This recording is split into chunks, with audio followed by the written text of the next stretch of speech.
All we need is love. Totoo ba yan? Sinong totoo yun? Kailangan natin, hindi? Kailangan. Ang question lang is, anong klase? Anong klaseng love ang kailangan natin? Dahil ilan ang klase ng love? 8. So yun po yung pinag-aralan natin last week. Ano yung dalawa na nauna?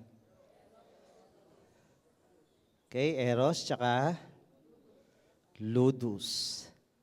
Yan, habang ako'y nagkoconnect dito. 4, 5? Kahit ano. Okay. So, Ludus and Eros. Ano po yung dalawang yun? Anong klaseng love yan?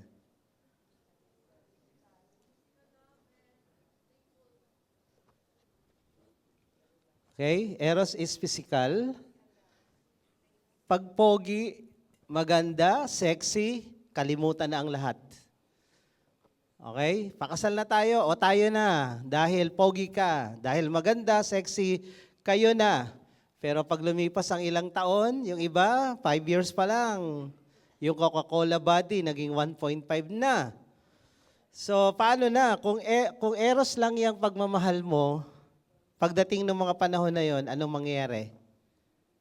Mawawala yun, magsasawa yun. Pag ano naman, pag ludus, ano yung ludus? Playful. Pag nakuha mo na yung gusto mo, endgame na. Tapos na. Nakuha mo na eh. Nagtagumpay ka na eh. Yung challenge sa'yo, nakuha mo yung gusto mong makuha and then goodbye. So yun po yung nangyari doon sa mga kwento na pinag-aralan natin kay Tamar at sa kanyang kapatid. So yun po ang huwag niyong gagawin. Okay, SYP. Dito, parang hindi na umatin mga SYP. Nandiyan pa ba sila? SYP! Ayun, nandun. Hindi ko na nakikita. Okay, so tutuloy po tayo ngayon sa iba pang mga klase ng pag-ibig. All we need is love, true. Yes, pero ang tanong, alin yan? Okay, alin dyan yung pagmamahal na kailangan mo? Sa dulo nito, tingnan natin next week, yung sinasabi ko, ibabangga natin yung seasons of life. Dito, alin ang kailangan mo sa edad na ganito at alin klase ng pag-ibig yung kailangan mo sa edad na ganyan. Every seasons, merong love na kailangan ka. Okay? Except, ludus. Hindi talaga kailangan yan. Okay? At saka yung manya. Okay? Alam niyo naman yung manya. Lagyan mo lang ng C yan eh. Samahan na yan eh. Okay, so let's move on. Let's pray. Let's bow our head. Panginoon, salamat po sa umagang ito, sa buhay at lakas na binibigay mo sa amin para patuloy ka pa naming masamba at mapaglingkuran. Sa oras mong ito, kausapin mo muli kami individually. Ano mang ang posisyon namin sa buhay na to, nasa naman kami ngayon, I pray that these words, these messages will speak to us at hayaan mo, Panginoon, na hindi lang kami taga-pakinig, ma-apply namin to, magawa talaga namin because ang mga salita mo ay kailangan gawin. Ang salitang nagbabago ng buhay ay yung salitang ginagawa namin. Kaya tulungan mo kami by the power of your Holy Spirit, speak to us and through us, lukuban mo kami ng presensya mo. Thank you, Lord, in Jesus' name. Amen, amen. Sige, palakpakan natin si Lord. Okay, so anong susunod? Phileo. So, wala mo lang tatayo, makinig kayong maigi. Okay? Wala mo lang magsisiyara. Phileo. So, nasa Phileo na po tayo. What is Phileo? Phileo is brotherly love. Okay? So, from the word Phileo, Philia, Philadelphia, ito po yung mga magkaka-rhyme na salita. Philadelphia is brotherly love sa church. Ito rin ay emotional or friendly love. Minsan, pag in-apply ito ng mali, pag mabait ka sa akin, mabait ako sa iyo, pero pag hindi ka na mabait sa akin, hindi na rin ako mabait sa iyo. Give and take kasi itong love na to. So, Phileo exists when people share the same values. Yun nga, mabait ka, mabait ako, go tayo. And dispositions with someone and the feelings are reciprocated. Ibig sabihin, ano tayo, hindi tayo nagugulangan. Hindi tayo naglalamangan. The moment na gawin mo yan, tapos na to. Tapos na tong love na to.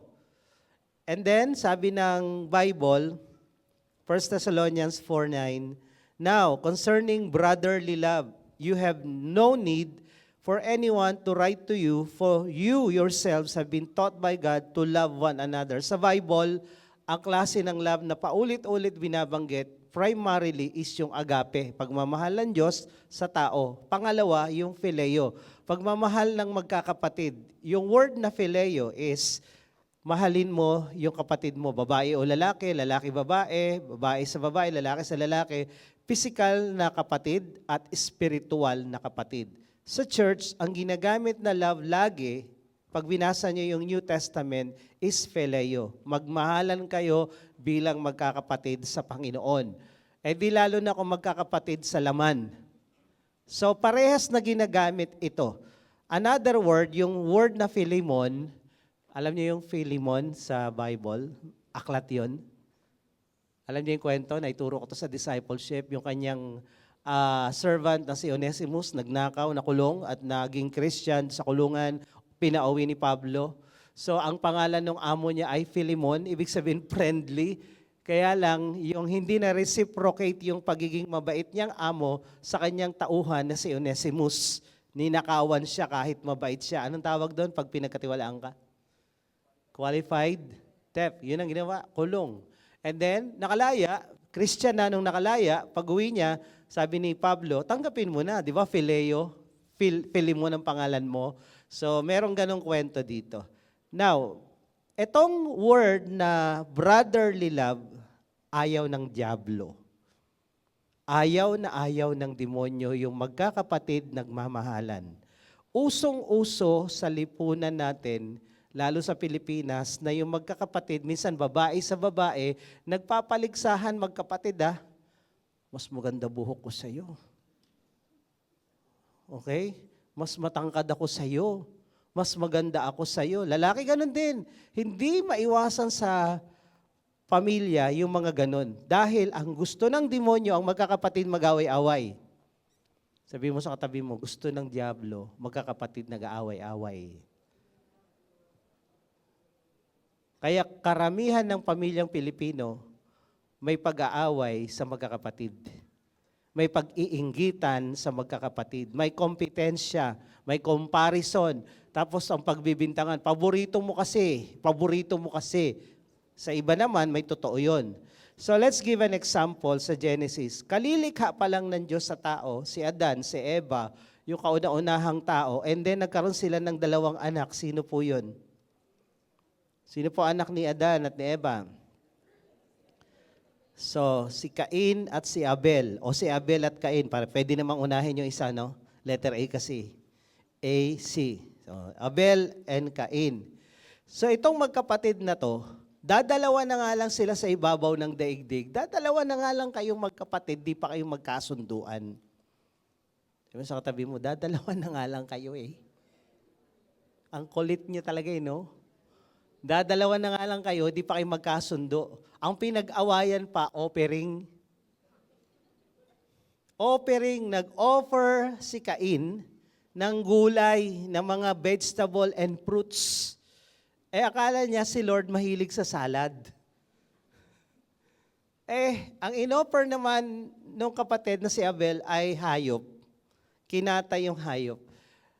May symbolic dito. Nung nagkasala si Adan at si Eva, nagtago sila dahil ang sabi nila, hubad kami. Ang sabi ni Lord, paano nyo nalamang hubad kayo? Sinuway nyo ba yung utos ko? So nalaman na sinuway. And then ang ginawa nung dalawa, yung mag-asawa, kumuha ng gabi, tinakpan yung kanilang mga private parts. Dahon ng gabi ba o kamote? Siguro dahon. Nilagyan yung kanilang sarili ng dahon para hindi sila hubad. Pero hindi yun po pwede. Ang ginawa ni Lord, pumatay na isang hayop for the first time in the history of the creation. Pumatay siya ng hayop at yung hayop binalatan at yun ang naging damit ni Adan at Eva. Para silang si mga Barok at si asawa ni Barok. Ha? Sino? Ayun. Kilala nila. Kabistuhan tuloy. Lumang comics na yan eh. Okay, so yun yung dinamit nila. Parang mga primitive sila, nakadamit ng balat ng hayop. Yun symbolic. Ang balat ng hayop ay covering sa kasalanan. Atonement ba? Atonement, tinakpan yung kasalanan nyo dahil merong pinatay na hayop at may dugong na buwis. May inalay na buhay at dugo. Na someday, one of that story ay magiging totoo sa kabuhay ni Jesus na yung kasalanan natin tatakpan ng kanyang dugo. So yun yung symbolic. Hindi sinabi ng Bible na gulay. Kaya nga siguro tinanggal yung dahon-dahon sa katawan ni Eva at Adan dahil hindi yun kailangan balat ng hayop. So tinanggihan ni Lord yung offering ni Cain. At ang sabi ni Lord sa kanya, kung tama ginawa mo, hindi kita tatanggihan. Kaya lang mali ginagawa mo at ang kasalanan kumakatok na sa pintuan mo, ayusin mo. Himbis na ayusin, nainis, nagselos, nainggit sa kapatid. Anong ginawa niya? Pinatumba ang kapatid. Nakabalita na ba kayo ng mga ganong news na mismong sila nagtitirahan? Lalo na sa probinsya, pag lupa ang pinaghatian. Nako! Ang paghahatian lang sa lupa, isang dangkal. Dito yung boundary, dito dapat. So, isang dangkal lang nagpapatayan sa probinsya. So, itong dalawa, pinag-awayan, offering, dahil hindi tinanggap ni Lord yung maling offering ng isa. And then, pinatay niya yung kapatid niya, and the Lord said to Cain, every day, bumababa si Lord sa garden para makipag-usap sa kanila.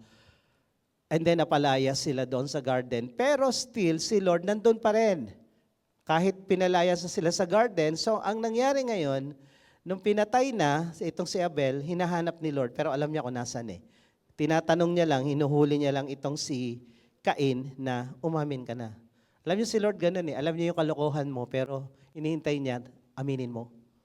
Minsan ganun din ako Alam ko na yung kalokohan mo Gusto ko lang umamin ka. Minsan idadaan kita sa post sa Facebook para malaman mo kinakausap ka na ni Lord. Diba? Nag-post ako, uy, kayo na pala, hindi alam ni Pastor. Hello? Kayo na pala, hindi alam ni Pastor. Akala niyo, hindi ko alam, ano? Alam ko yun. Umamin ka na. Sabihin mo, umamin ka na. Hinihintay ka umamin, ayaw mo umamin. Umamin ka na kasi. Para kung ma-DA ka man, 1 month lang, hindi 1 year. Joke. So, sabi ni Lord, asan ang kapatid mo? Sabi ni Cain, I do not know. Sinungaling na. Kanina, inggitero lang. Kanina, insecure lang. Ngayon, naging killer. Ngayon, sinungaling na. Alam niyo ang kasalanan nanganganak. Di ba? Ang kasalanan nanganganak. Alam niyo naman yung LGBT community. Wala silang mga matres pero dumadami sila. Ang kasalanan nanganganak. Alam niyo yon? Hello? Pag ikaw gumawa ng kasalanan, masusundan yan pag hindi mo tinantanan. Kaya sabihin mo sa katabi mo, may tigil mo na, nanganganak yan, dadami yan, magiging komunidad yan.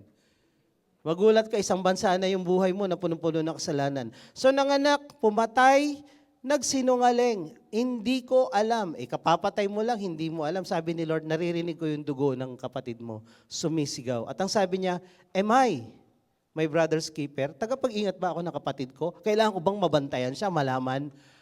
Obviously, anong sagot dapat? Anong sagot? Yes or no? Yes. Parang Senado tayo ngayon, Yes. Pag tinanong ka, asan yung kapatid mo ngayon? Ewan ko. Iyan ang palatandaan na wala kang pakialam. Na asal Cain ka. Asa kapatid mo? Ewan ko. Cain. Hindi Cain Cain. May mga Cain ba dito? Siyempre, walang magtatas na kamay. Obvious naman. Pag ikaw tinanong patungkol sa kapatid mo at wala kang alam, wala kang pakialam, ikaw si Cain. At yun ang gusto ng demonyo, maging Cain ka. Okay? Then, nalaman naman ni Lord na pinatay niya. So ito yung gusto ng demonyo, pag-away-awayin ang magkakapatid. Pangalawang kwento. Ang dami nito kukuha lang ako na ilan. Genesis 25. Jacob and Esau. Nabuntis yung kanilang nanay. And then, biglang nag-aaway sa tiyan. Yung mga may kambal dito, alam niyo to? Yung anak mo, isa pa nga lang, ang kulit na, tadyak na ng tadyak sa tiyan mo. Eh kung dalawa, kambal, tas nagre-wrestling sa loob ng tiyan, ano kaya pakiramdam ng nanay? No, yaya, ano pakiramdam? Solo pa lang yan, di ba? Meron tayo, kambal talaga eh. So, eto kambal. Nung araw na isisilang na sila, sinilang na, lumabas si Esau. The first came out red, balbon, and his body like hairy cloak. So they called him Esau. So, ang pangalan niya Esau, hindi Isaw, ha? Hindi Isaw din ang Tagalog nito, pero hindi bituka. Afterward, his brother came out with his hand holding Esau's heel. Yung kakambal niya, hinawakan yung paa niya kasi pinipigilan siyang lumabas na una, gustong makipag-unahan. At dahil doon, tinawag yung pangalan ng pangalawa na si Jacob dahil nakikipag-agawan. Surpasser, cheater. So, pero hindi siya nagtagumpay. Una pa rin lumabas yung si Esau. Meron kaming kasama noon na umaattend nung bago yung church. Kambal sila. The same day silang pinanganak. Pero nag-aagawan sila kung sino panganay. Paano yun? Hindi, ako unang lumabas. Minuto lang pagitan, panganay na siya. Para bang may malaking kayamanang paghahatian, ano? So meron ganun, meron kaming kakilalang ganun. Eto, sa kanilang kultura, pag panganay ka, doble ang mamanahin mo. Kaya siguro sa tiyan pa lang ng nanay, alam na ni Jacob o ni Jacob na, teka lang, kailangan paldo-paldo tayo, male-maleta. No, paldo. So, ang pinangalan sa kanya ng mga magulang niya, Jacob. Ibig sabihin ng Jacob, mandurugas. May Jacob ba pangalan dito? Magpabago na kayo, magpabinyag na kayo ulit. Wag na wag yung papangalanan ng Jacob ang inyong mga anak. Okay? Wag niyong sumpain ang anak niyo dahil tinawag niyo ng mandurugas. Pag yan nag-aral sa school at tinawag ng teacher, mandurugas, present ma'am. Delikado yun. So cheater. Isaac was 60 years old when she bore them. Si Isaac po, pag-aaralan natin sa SYP, 40 years old na nag-asawa, kaya okay pa. 60 nanganak yung asawa niyang si Rebecca. Isaac loved Esau because he ate of his game, but Rebecca loved Jacob. Si Esau ay taong gala, mahilig lumabas at mahilig, ang libangan niya ay mga hunter siya. So yung mga nahuhuli niyang mga usa, mga biksen at kung ano-ano, niluluto niya, binibigay niya sa tatay niya. At tuwan-tuwa doon yung tatay niya si Isaac. Kaya paborito ng tatay si Esau. Pero ito namang si Jacob, taong bahay, mahilig maglinis ng bahay, magligpit, tumulong kay nanay, so paborito siya ni nanay. So itong dalawa ay may sibling rivalry dahil kagagawan din ng kanilang mga magulang. Hindi lahat ng sibling rivalry ay kagagawan ng magulang, pero maraming kagagawan ng mga magulang. Pag may paborito ka, nagkikreate ka ng gulo sa pamilya. Unless isa lang anak mo. Pero pag dalawa, pataas at may paborito ka, nagkakasala ka sa ginagawa mo, ginugulo mo buhay nyo. Sino pong may paborito dito? Huwag nang magtaas ng kamay. Siyempre naman. Pero alam nyo, kung kayo may paborito, pigilan nyo na yan. Magbawi na kayo. Kasi kahit nga ang magulang walang paborito, nami-misinterpret yan ng mga anak, paborito mo lang siya eh. So, anong nangyari dito? Sa Genesis 27:41, now Esau hated Jacob because of the blessing with which his father has blessed him. Ito nangyari. Nakipagkagawan kung sino unang lalabas, and then one day, habang nangangaso si Esau, nagutom, pag-uwi niya, nagluluto si Jacob, sabi niya, pwede bang makakain? Yan, yung niluluto niya yung red beans. So ang sabi ni Jacob, ibigay mo muna sa akin yung birthright mo, yung karapatan mo bilang panganay. Kaya sabi niya, anong silbi ng panganay, mamamatay na ako sa gutom. O sabi ni Jacob, sige, akin na yung birthright mo ha. So, yun yung pangalawa. Yung pangatlo, nung matanda na yung tatay nila na si Isaac at bulag na, nang hingi, ay ibibigay na yung blessing para kay Esau.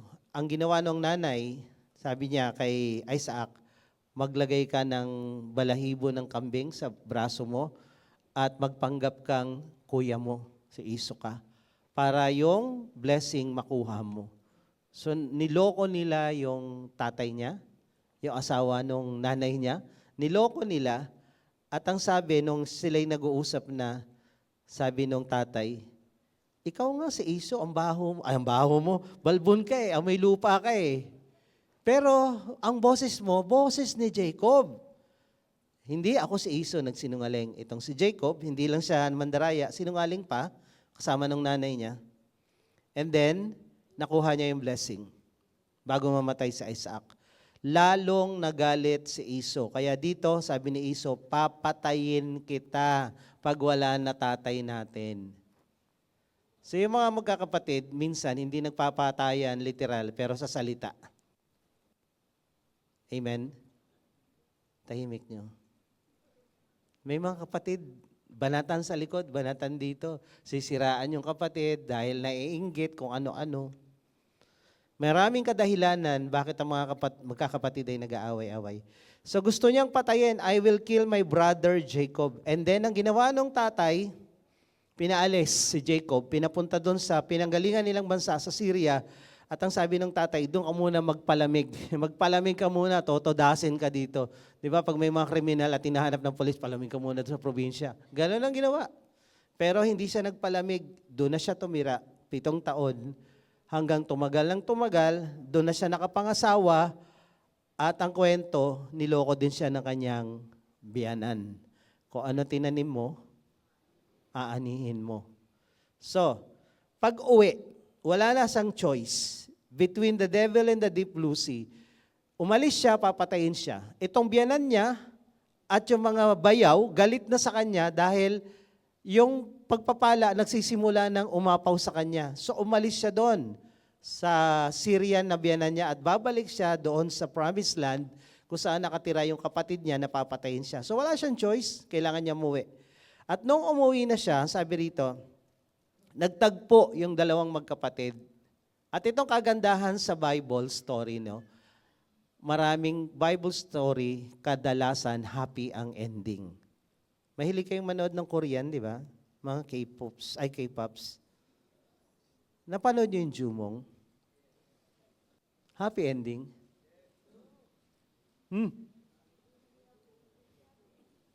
Napanood niyo yung Iris? Hindi niya panood? Ay, grabe itong mga to. Kala ko ba fans kayo ng mga K-pops? Luma nga 2 lang yung Korean movie na napanood ko. Yung 2 yun. Talagang series yun. Binili namin lahat ng cassette tape. Mapanood lang yung ending. Pagdating ng ending, nakakainis. Hindi sila nagkatuluyan. Ang tagal-tagal nyo na, tapos di pa kayo. Sila nagkatuluyan. Sakit sa puso nun. Sila nagkatuluyan. Ang nakatuluyan ni Lady Sosyono. Tama ba? Hindi si Jumong. Grabe. Sayang yung pag-aantay namin hanggang dulo. Hindi naman pala kayo. Lord, sayang. Sayang, no? Hello, sayang? Sayang. Di pala sila. Tapos doon sa Iris, ganun din, hindi pala. Buti sa Bible, hindi ganun. Pag na kay Lord ka, laging happy ang ending. Sabi mo kay Lord, laging happy ang ending. Minsan, hindi mo man alam kung ano magiging ending, basta maniwala ka, by faith, happy ang ending pag kay Lord. Itong pag-aaway ni Esau at ni Jacob, happy ang ending. Okay? Ang gusto ng demonyo, mag-away kayo hanggang mamatay kayo. Pero hindi yun ang plano ng Diyos. Sa dulo, nag-reconcile sila. Nung pauwi na, itong si Jacob, sinalubong siya ng army ng kapatid niya. Ang dami. Akala niya, totodasin na sila. Tuso talaga itong si Jacob. Pinauna niya yung kanyang pamilya na hindi niya masyadong love. Yung mga niya, kasi 4 asawa niya Yung 2 hindi niya gusto masyado. Mauna kayo. Tapos nagpadala siya ng mga hayop, pampasalubong kay Esau. Sabi niya, pag pinatay itong mga to, baka katakbo pa tayo.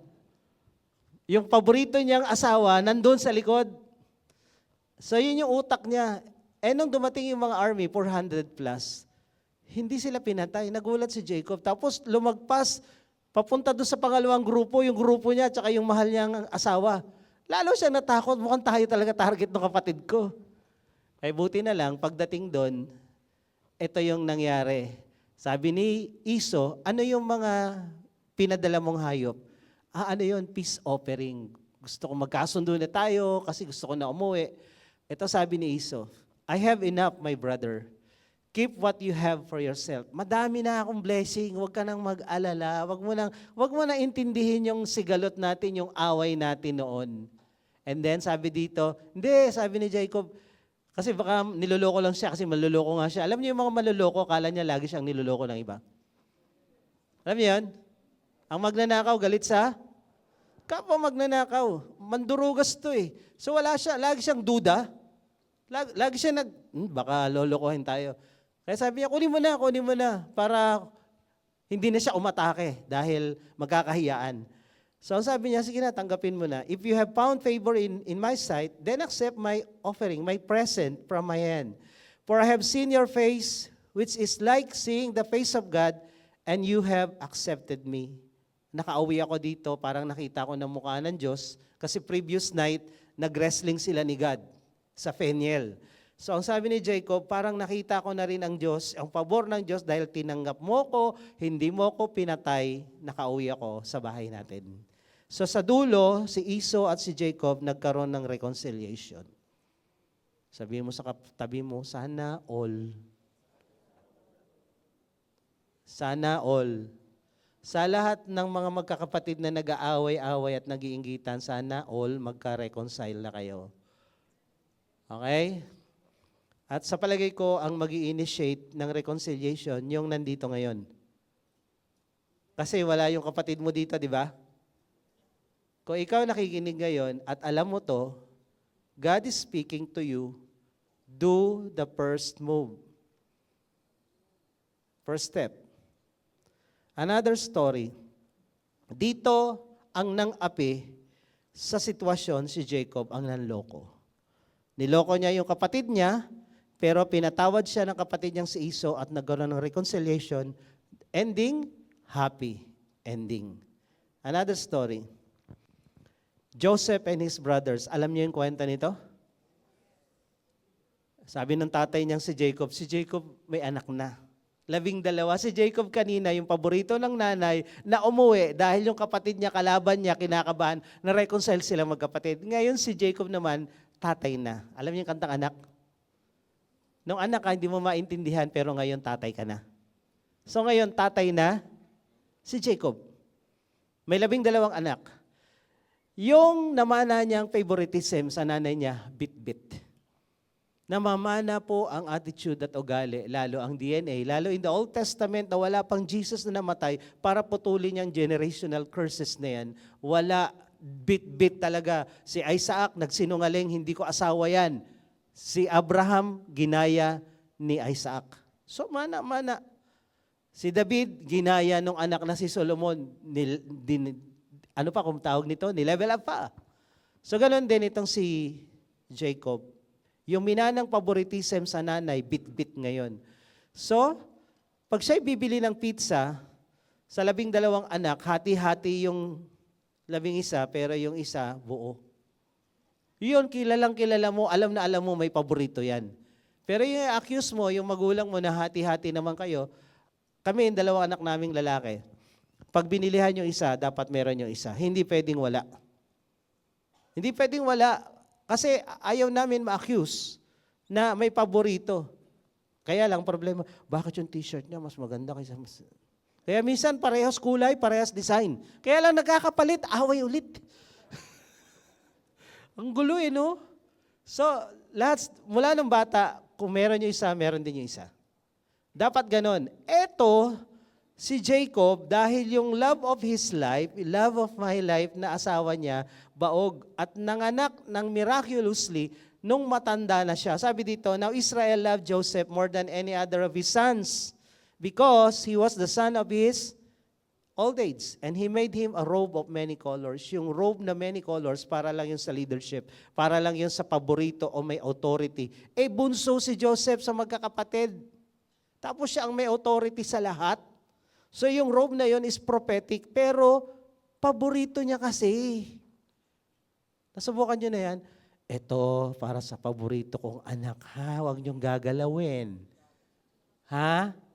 Bantayan ng civil, gwardiya civilian. Kasi itong mga magkakapatid matatakaw to, gagalawin niyo sa paborito kong anak.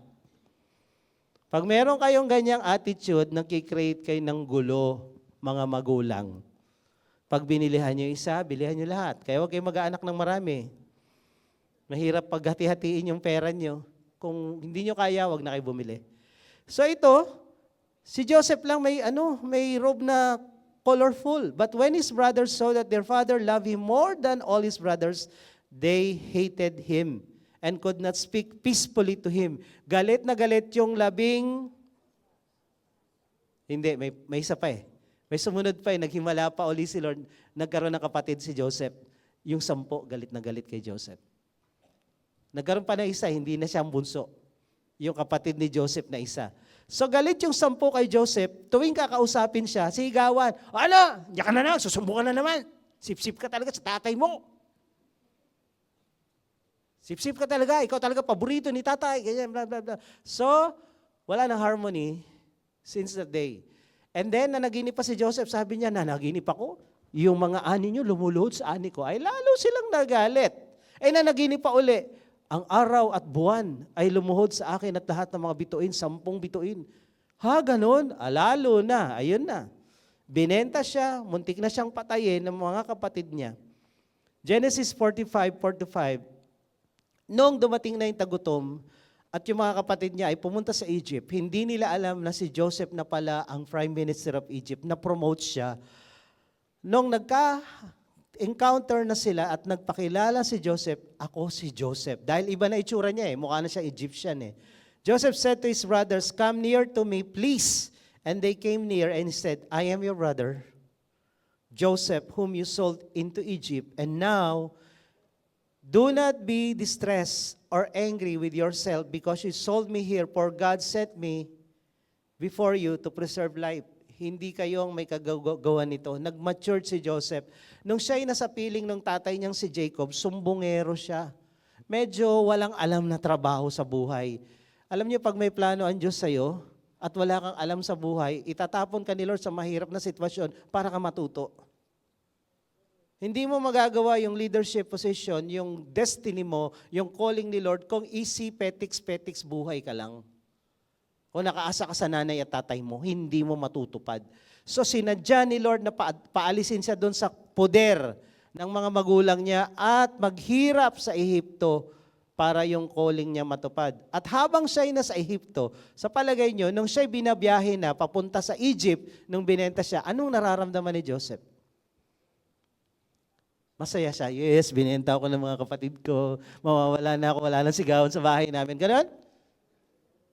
Ano kaya? Kung kayo si Joseph, habang binabiyahe kayo from Canaan to Egypt, binenta kayo, munti ka nang patayin, hindi na lang pinatay, binenta ka. Ano na ang pakiramdam ng puso mo? Sa mga kapatid mo. Di ba galit? Mga walang hiya kayong kapatid. Akala ko pa naman, blood is thicker than paint. Blood is thicker than water. Hindi pala. Lungkot, uncertainty, so galit siya. And then pagdating doon, nabigyan ng magandang posisyon sa bahay ni Potiphar, pero napagbintangan, nakakulong. At hindi nakakulong sa magandang kulungan sa Quezon City, kundi sa dungeon, sa ilalim. So ano ngayon ang pakiramdam ni Joseph, kung ikaw si Joseph? Ha? Pabagsak ng pabagsak ang buhay mo. Di ba, maalala mo na naman yung mga kapatid mo, sila dahilan nito Kaya ako naghihirap sila Di ba? Pero alam niyo, nagbago yon. During the kulungan season, si Joseph unti-unti na promote, tumataas. And I believe, bakit siya na-bless?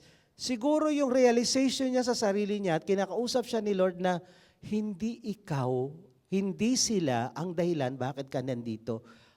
May plano ako, kaya ka nandyan. Magkakaroon nga ng tagutom, di ba? At isasalba niya yung buong area kasama yung pamilya niya. At nakapunta yung tatay niya dito, si Jacob, at yung family, para makakain, mabuhay during the 7 years of famine. So ang sabi niya, hindi kayo ang nagpadala sa akin dito, si God. Kaya ang plano ng demonyo, sirain tayo, pero ang plano ng Diyos, iligtas kayo. So during the kulungan time, siguro nagmumuni-muni si Joseph, kinakausap siya ni Lord, at sinasabi ni Lord sa kanya kung ano yung plano. At unti-unti nare-realize niya, oo nga, kahit mahirap yung dinadaanan ko, maganda yung plano ni Lord sa buhay ko. Dahil lahat ng magandang puntahan, mahirap puntahan. Hello? Lahat ng biyahe namin na magaganda, mahirap puntahan. El Nido, 6 hours biyahe. Okay? Panglawol, simple, medyo malapit-lapit. Japan, Hokkaido, ang layo. Maldives, ilang oras, 14 hours. Israel. Magaganda to, pero mahirap ang biyahe dito, Amerika. 14 hours. So imagine mo, ang hirap pumunta sa magandang lugar. Pag maganda ang pupuntahan mo, mahihirapan ka. Ay, wag na lang tayo pumunta. Wag na lang tayo mangarap. Mahirap pala eh. Kaya nga, pag naghihirap, nakakatikim ng sarap. Pero yung ayaw mahirapan, hanggang dyan ka na lang. So itong si Joseph, habang naghihirap, nakaka-realize siya, oo nga, hindi talaga yung mga kapatid ko ang dahilan ng paghihirap ko. May plano ang Diyos sa lahat ng ito. At unti-unti sa kulungan, I believe, nare-realize niya yon, nadidevelop yung puso niya at pangunawa niya, unti-unti niya napapatawad yung mga kapatid niya kahit hindi pa nagsusori. Pag hindi ka nagpatawad at yung galit mo, hinayaan mong magari sa puso mo, hindi ka mabibless. Hindi mo matutupad yung destiny, hindi mo matutupad yung purpose ni Lord sa buhay mo dahil punong-puno ka ng hinanakit sa mundo at lalo sa mga kapatid mo. Hindi ka mabibless. Sabi mo sa katabi mo, hindi mabibless. Yung mga galit sa kapatid, hindi mabibless. Si Jacob ang api sa kabila, ito naman si Joseph naman yung inapi. Pero nare-realize niya na plano ng Diyos to, kaya kailangan niyang patawarin yung mga kapatid. So nung nagkita-kita na sila, yung mga kapatid niya kinakabahan, baka gumanti siya. At nung namatay na nga yung tatay nilang si Jacob, eto na, lalong kinabahan yung mga magkakapatid, sabi nila, patay tayo ngayon. Gaganti ang kapatid nating bunso, pangalawa sa bunso na. So, Genesis 50:17. Nung namatay na yung tatay nila, sabi ng magkakapatid, please forgive the transgression of your brothers. Ito kabilin-bilinan ng tatay natin. Patawarin mo raw kami. Hindi sila nagsorry nung nagkita-kita sa Genesis 45. Hindi nagsorry yung mga kapatid niya. Pero pinatawad na ni Joseph kahit hindi pa nagsusorry. Nagsorry lang sila nung namatay na yung tatay. Hindi mo kailangang hintayin na magsorry yung mga kapatid mo bago mo sila patawarin. Patawarin mo sila kahit hindi pa sila nagsusorry. Hello? It's for your own good. Dahil pag hindi ka nagpatawad, hindi ka makakaranas ng pagpapala ng Diyos. Hindi mo matutupad yung 100% fullness ng blessing. Patak lang. Mabibless ka patak-patak. Pero yung todo, yung paldo, hindi mo matitikman yun. Pero pag nagpatawad ka, pati sila mamamanga, wow, ang galing. Kasi nagpatawad ka eh. Nagpatawad si Joseph bago maging prime minister, bago siya maging head sa Egypt, second to the Pharaoh, bago siya pinagpala ng ganung posisyon, I believe napatawad niya na yung mga kapatid niya. Kaya narating niya yung posisyon na yun. Dahil the moment na nandito ka at hindi ka nagpatawad, magiging tyranny ka lang sa kanila, magiging terorista ka, papatayin mo yung mga kalaban mo. So ang sabi dito, nung namatay na yung tatay nila, sabi ni tatay, patawarin mo kami. Please forgive the transgression of your brothers and their sin because they did evil to you. And now, sabi ng mga kapatid, patawarin mo na kami. Sa takot, humingi ng tawad. May mga taong hindi hingi ng tawad. Huwag mo antayin, patawarin mo na kahit hindi pa humingi. Sabi mo sa katabi mo, patawarin mo na kahit hindi humingi ng tawad. Alang-alang sa sarili mo, hindi sa kanila. So, ang sabi dito, Joseph wept when they spoke to him. So minsan ang repentance tsaka yung forgiveness, hindi naman verbal yan eh. Action speaks louder than words. So pinatawad, nagkaroon ng happy ending ang magkakapatid. Ang plano ng demonyo, ang magkakapatid, mag-away-away at magpatayan, pero ang plano ng Diyos, mag-reconcile. Hello? Ba't parang wala sagot? Okay. 1 John 3:10. The devil hates brotherly love, di ba? By this, it is evident who are the children of God, who are the children of the devil. Dalawa, anak ng Diyos, anak ng demonyo. Sino anak ng Diyos dito? Taas ang kamay. Okay, baba. Sino naman anak ng demonyo rito? Wala. Wala. Bakit wala? Tingnan natin kung wala talaga. Sabi dito, ang mga anak ng demonyo, the children of the devil, whoever does not practice righteousness, pag di ka gumagawa ng tama, anak ng demonyo. At ano pa? It is not of God, nor is the one who does not love his brother. Pag di mo mahal ang kapatid mo, anak ka ng demonyo. Taas ang kamay. Wala. Nagsinungaling pa kayo. Anak ng demonyo ang hindi nagmamahal sa kapatid. Ulitin ko Anak ka ng demonyo. Pag hindi mo mahal ang kapatid mo, anak ka ng, kasi galit ako sa kanila, inapinila ko kahit pa. Kasi ganito, kahit na. Basta kahit ano pang reason mo, pag di mo mahal ang kapatid mo, anak ka ng diablo. Kasi inapi ako, anak ka ng diablo kasi nilamangan ako, inago yung, anak ka ng diablo kasi. Sino anak ng diablo? Wala. Sino anak ng Diyos? Mahal mo kapatid mo? Kahit inapi ka? Nilamangan ka? Niloko ka? Siniraan ka? Kung ano-ano sinabi sa likod mo? Okay, sige, anak ka kayo ng Diyos.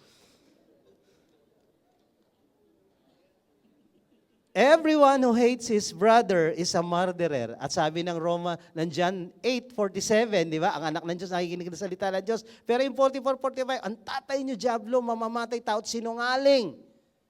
So, pag ikaw galit sa kapatid mo, mamamatay tao ka. Dahil ang pagpatay ay nagsisimula sa puso, hindi sa kamay. So, ang galit sa kapatid, anak ng diablo, at mamamatay tao, and no murderer has eternal life abiding in him. Ang mamamatay tao, galit sa kapatid, sinungaling pa, hindi pupunta sa langit. Pagdating ng judgment day, mag-uusap-usap yung mga demonyo at interviewin na sa impyerno. Ba't hindi ito sa impyerno? Galit ako sa kapatid ko Yun lang? Yun lang. Napunta ka sa impyerno dahil galit ka sa kapatid mo. Yun lang? Yun lang. Sayang. Nag-attend ka pa sa SM, tapos sa impyerno ka lang pupunta dahil galit ka sa kapatid mo. Sabi sa katabi mo, yun lang. Napunta ka sa impyerno dahil dun. The blessing of phileo, love. Psalm 133, verse 1-3. How wonderful, how beautiful sa ibang version, and pleasant it is when brothers live together in harmony and unity. Napakagandang tingnan. Napakagandang pagmasdan ang magkakapatid na nagkakaisa at nagsasama-sama. Sa church man o sa bahay man. Pero yung magkakapatid na sila nagsisiraan, nakakabuwisi tingnan. Away na naman kayo? Uuwi. Tonto ang demonyo, ang Diyos nalulungkot. It is like the precious anointing oil on the head of Aaron running down on the beard of Aaron running down the collar of his robes. Ang pagkakaisa na magkakapatid ay parang anointing na dumadaloy pababa. And then, it is like the dew of Hermon which falls on the mountain of Zion. For there the Lord has commanded the blessing, life forevermore. Ang pagkakaisa ng magkakapatid ay parang ito ang example ng Bible. Pero ito ang blessing ng pagkakaisa. Ang gandang tingnan, masayang magsama-sama, may anointing ka, merong refreshing, the dew of Hermon, at merong blessing forevermore. Yun yung nakita natin kay Joseph, na-bless siya. Yun yung nakita natin kay Jacob, na-bless dahil nag-repent. May blessing sa pagkakaisa ng magkakapatid. Kaya ayaw ng demonyo magkaisa kayo kasi mabibless kayo. Sino gusto blessing? Sino gusto cursing? Wala. O, sabihin mo sa katabi mo, mahalin mo kapatid mo. Magpatawad ka. Huwag kang makipagkompetensya. Dami niyang panaginip eh. Paborito ng tatay ko yan eh. Kahit pa kung sakali man, hindi mo problema yon. Problema nila yon. Ano ang blessing ng magkakapatid? For example, sa Matthew 4:18, nung tinawag ni Jesus yung kanyang magiging 12 alagad, 4 doon magkakapatid. Kaya very successful ang ministry ni Jesus dahil sa 4 na magkakapatid. Okay? Una, sabi dito, verse 18 to 19, while walking by the sea of Galilee, he saw 2 brothers, Simon, who is called Peter, and Andrew, his brother, casting a net into the sea, for they were fishermen, and he said to them, follow me, I will make you fishers of men. Dito, ang panganay si Andrew. At ang unang nakakilala kay Jesus, si Andrew. Dahil si Andrew, kung napanood yung chosen, disciple siya ni John the Baptist. And then, nung nagkita sila sa John 1:40-42, lumipat siya kay Jesus. At ang sabi niya kay Pedro, brother, nakita ko na ang Messiah. So, dinala niya si Pedro. Ang panganay, si Andrew, at ang unang nakakilala kay Lord, si Andrew. Pero sino ang sikat? Si Peter na bunso. Nainggit ba si Andrew? Nagkaroon ba ng comparison at competition na, ako panganay, dapat ako ang bato. You're the rock. The rock pala, no? Pagkain ng baboy yun. Ha? So, hindi umangal si Andrew. Na kahit siya ang panganay, ang nag-level up, ang umangat ay si Peter. Walang inggitan sa magkapatid. Walang competition. Sabi mo sa katabi mo, walang inggitan. Walang competition. Okay lang kay Andrew. Okay, basahin niyo naman yung 21. Drinking break lang ako. Sige, and going on.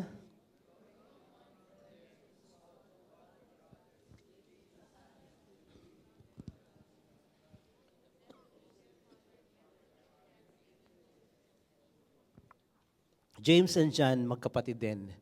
After nun, tuloy-tuloy si Jesus dun sa area. Nakita niya naman yung magkapatid. He saw 2 brothers, James and John, the son of Zebedee.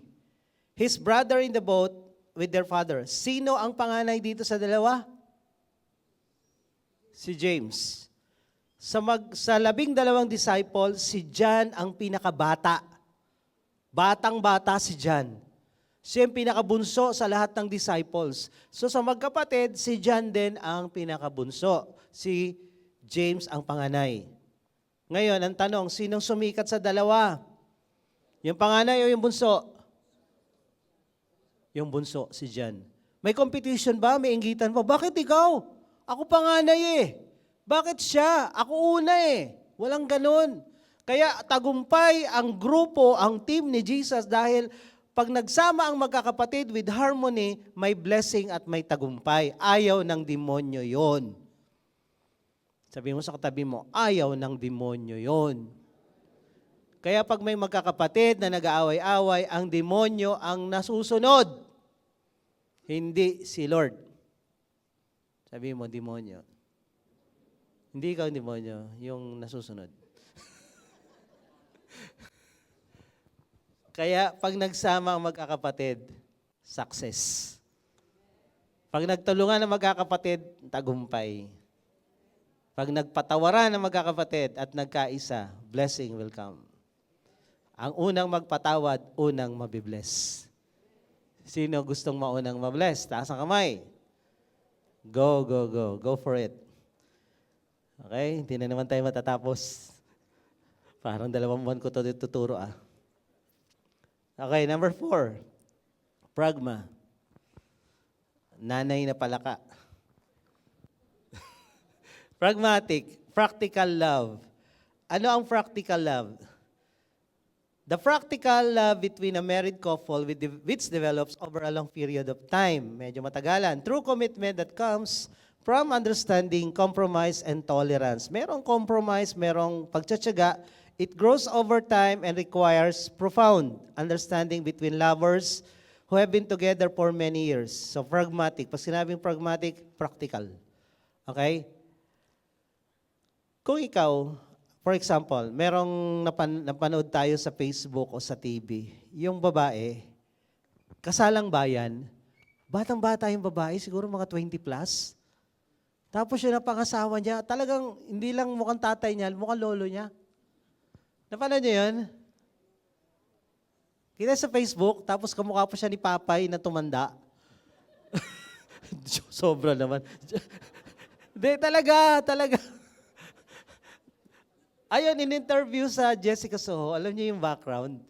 Ito palang babae ay nagkaroon ng ilang jowa, tapos nabuntisan, nagkaroon ng anak. Kaya lang, may sakit pala siya. Na epilepsy. Nanginginig na lang bigla at nagko-collapse. So yung mga naging relationship niya, hindi siya mapagtyagaan. Etong matanda,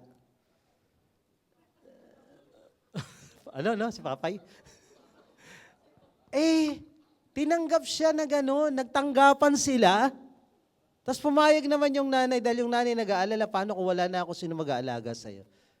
Parang ito ay isang form ng pragma, practical na decision.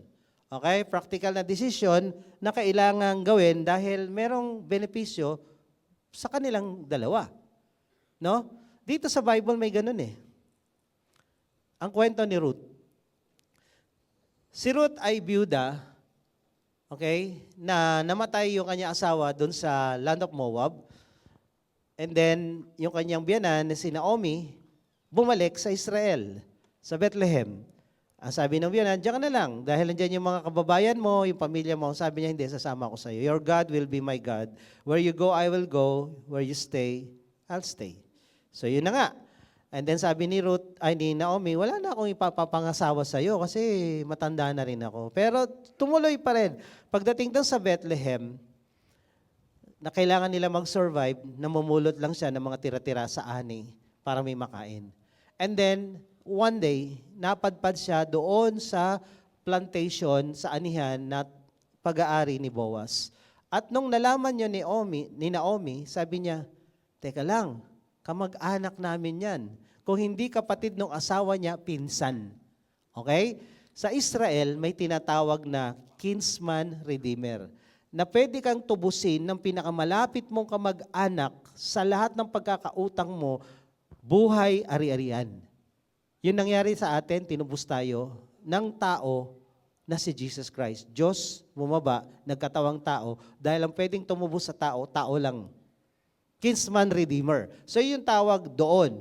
So nangyari, nung nakita yun, ni Naomi, sabi niya kay Ruth, diyan ka na magtrabaho, diyan ka na mamulot. And then, nung tumagal-tagal, sabi ni Naomi, ganito gawin mo, anihan ngayon.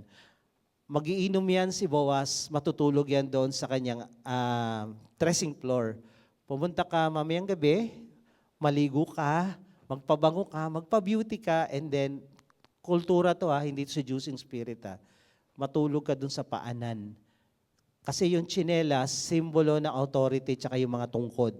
Pag may agreement, yung tsinelas ang binibigay.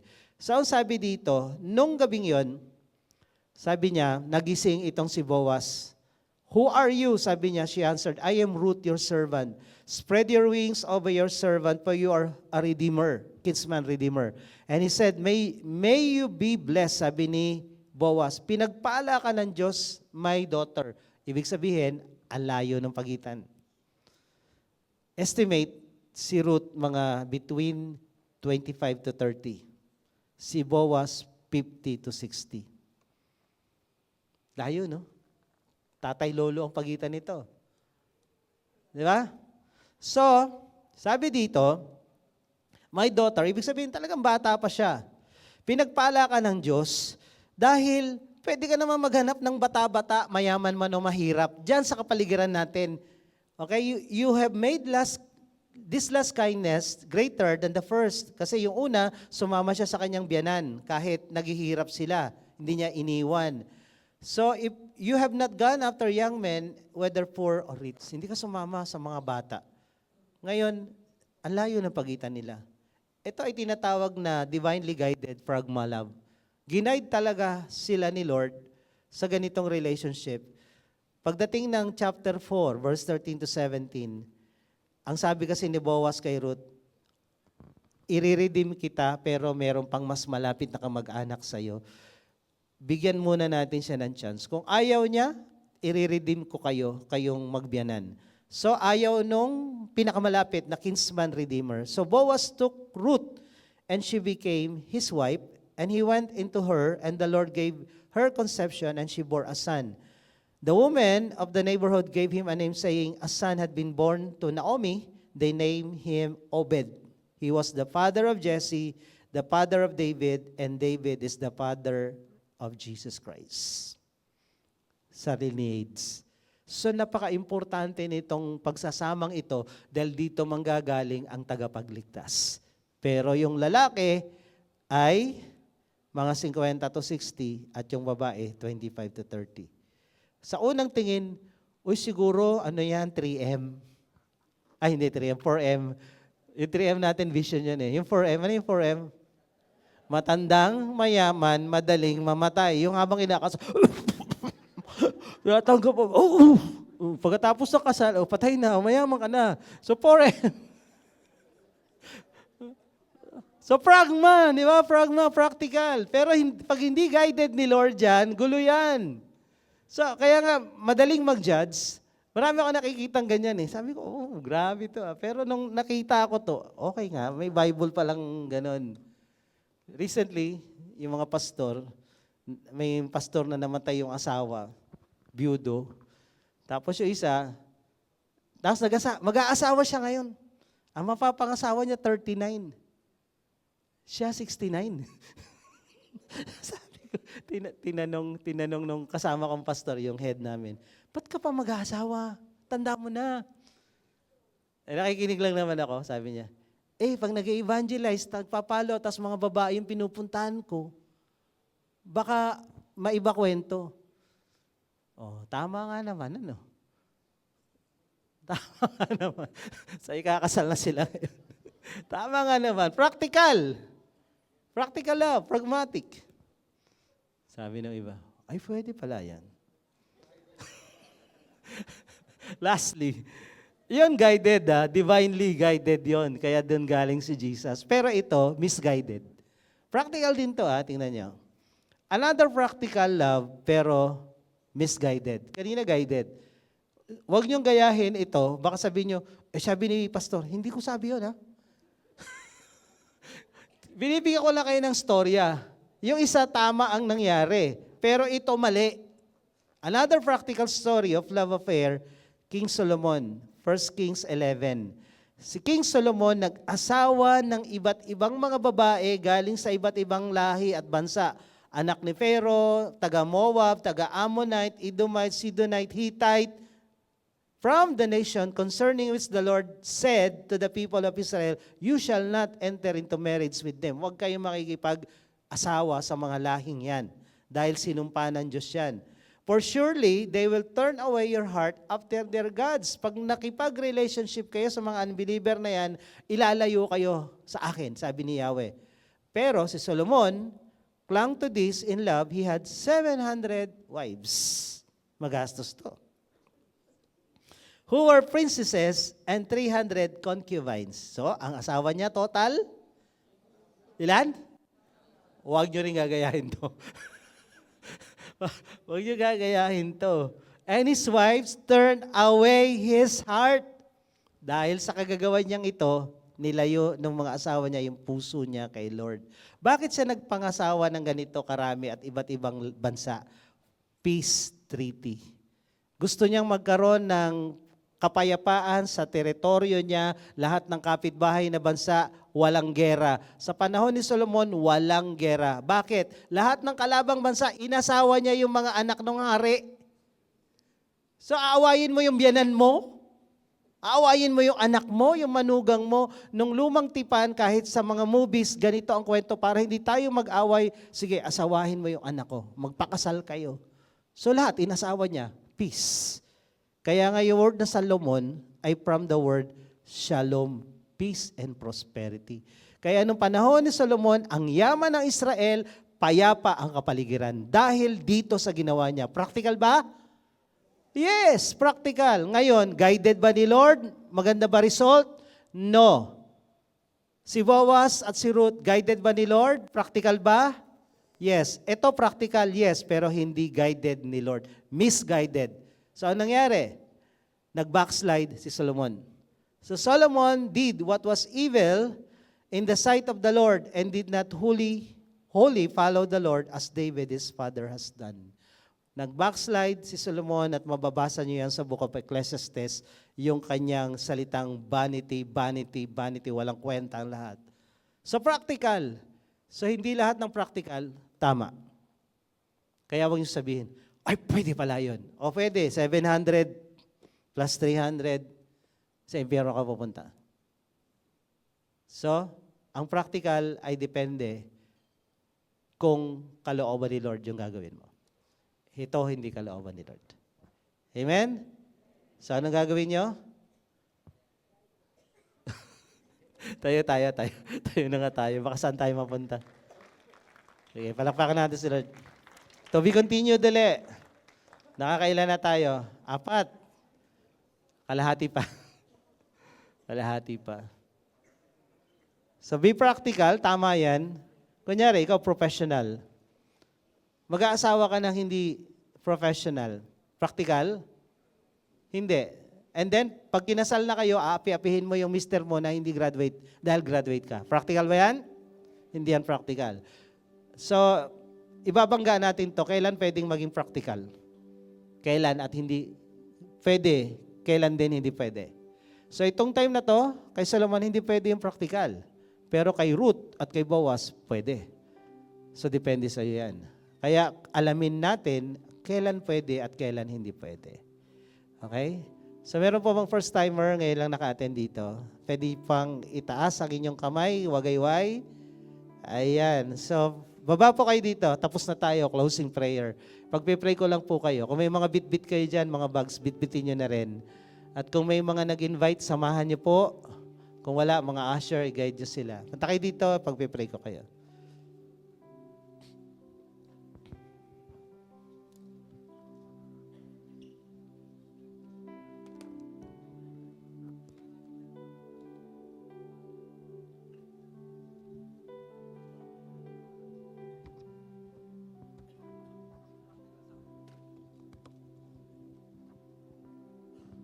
Yan. Welcome po sa Juhia. Ang Juhia po ay Jesus Our Hope International Assemblies. Pero hindi nyo kailangan i-memorize yun. Wala pong mahalaga doon sa pangalan namin. Para lang yan sa registration purposes. Ang mahalaga po dito sa grupo namin, ano ang tinuturo namin at sino ang tinataas namin. Ang tinataas po namin dito walang iba kundi ang Diyos, si Jesus Christ na ating Panginoon at tagapagligtas at wala tayong itinuturo dito kundi yung salita niya. Kahit itong mga topic na to ay sa tinuturo sa eskwelahan, sa psychology, pero meron tayong mga kwento sa Bible na may itatapat dito. Para patunayan na hindi lang iisa ang klase ng love. Kaya pag nasabihin mong, in love ako ngayon, alin doon? Ludos? Eros? Pragma? O ano isa? Phileo? Kaya every time na magsasabing, in love ako ngayon tanungin mo, anong love? All we need is love, pero anong love? Sa dulo nito, sana matapos natin this month, sa dulo nito, merong isang pinaka-importanting love na sa lahat ng love na yan, pag pinasok mo tong love na to, pwedeng matimpla ng tama ang lahat ng klase ng love. Ito yung agape. Itong agape love na to, ito yung nakasulat sa John 3:16. Yung word na love doon ay agape. God so loved the world that He gave His only Son, whosoever believes in Him will not perish. Binigay ng Diyos yung kanyang bugtong na anak na si Jesus para mamatay sa krus sa atin tayong mga makasalanan. So yung agape na yan, yung pagmamahal ng Diyos sa atin, wala siyang pakialam kung sino ka, ano ka, may pinag-aralan ka o wala. Hindi to practical. Agape love is not practical love. Kasi kung practical yan, pasaway ka, bakit ka mamahalin ng Diyos? Adik ako sira ulo ko dati, loko-loko ako, bakit ako mamahalin ng Diyos? Hindi yun practical. So agape love is beyond practical. Mahirap intindihin tong love na to. pero pag na-experience mo, mai-inlove ka kay Lord. So, we need this love. Ito yung love na nagbibigay sa atin ng pag-asa na kahit sino ka pa, kahit ano pang pinagdaanan mo, mahal ka ng Diyos, pwede kang magsimula ulit. At kung nabigo ka man sa iba't ibang love, itong love na to, kailanman hindi ka bibiguin. Itong love na to, hindi ka kakanta ng love hurts, hindi ka sasaktan nito. Dahil ang nasaktan sa agape love, si Lord, nung pinagbubugbog at pinako sa krus, namatay siya, siya yung nasaktan para hindi na tayo masaktan.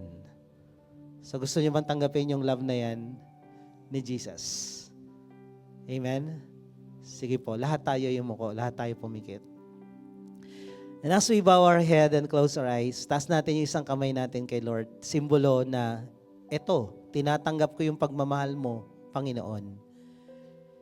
Yung sinabi mo na gayon na lamang ang pag-ibig ng Diyos sa sanlibutan at ibinigay niya ang kanyang bugtong na anak na si Jesucristo upang kung sino mang sumampalataya ay hindi mapahamak, bagkos magkaroon ng buhay na walang hanggan.